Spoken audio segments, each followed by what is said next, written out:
আসসালামু আলাইকুম ওরহমতুল্লাহ। স্বাগতম আমাদের ইসলামিক ডকুমেন্টারি সিরিজ এ।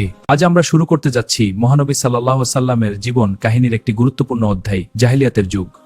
কেমন ছিল সেই সময়, মানুষ কিভাবে জীবন যাপন করত? চলুন ইতিহাসের সেই অন্ধকার যুগের দিকে একটু ফিরে তাকাই।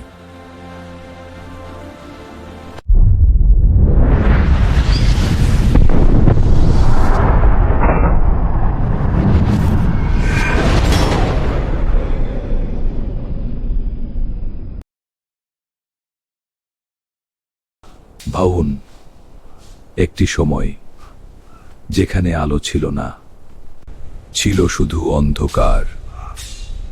ষষ্ঠ শতাব্দীর আরব উপদ্বীপ, চারিদিকে মরুভূমি, বালুর ঝড়, আর মানুষের হৃদয়ে জমাট অজ্ঞতা।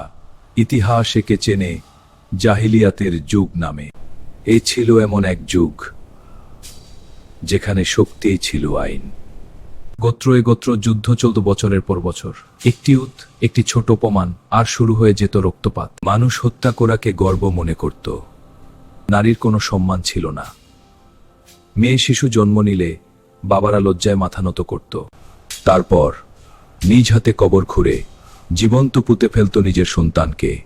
কল্পনা করুন, একটি নিষ্পাপ শিশুর কান্না মরুভূমির নীরবতার মাঝে মিলিয়ে যাচ্ছে। কাবা ঘর, যা ছিল ইব্রাহিম আলাইহিস সালামের তাওহীদের নিদর্শন, সেই পবিত্র ঘরেই স্থাপন করা হয়েছিল ৩০৭টি মূর্তি। মানুষ পাথরের সামনে মাথা নত করত আর ভুলে যেত এক আল্লাহর ইবাদত।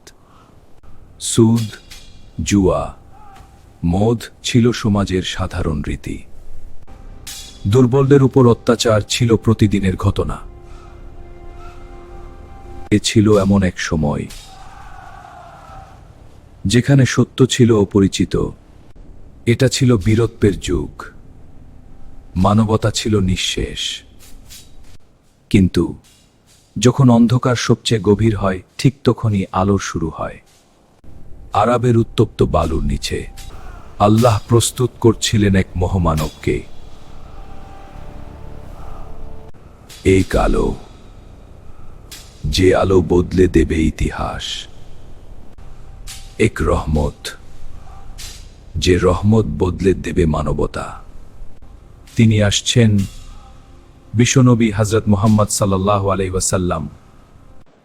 এটাই ছিল জাহিলিয়াতের যুগের সংক্ষিপ্ত ইতিহাস। পরবর্তী পর্বে আমরা জানব মহানবী সাল্লাল্লাহু আলাইহি ওয়াসাল্লামের জন্ম ও শৈশবের ঘটনা।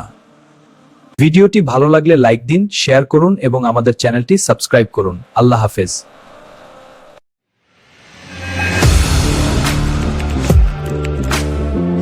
Audio Jungle.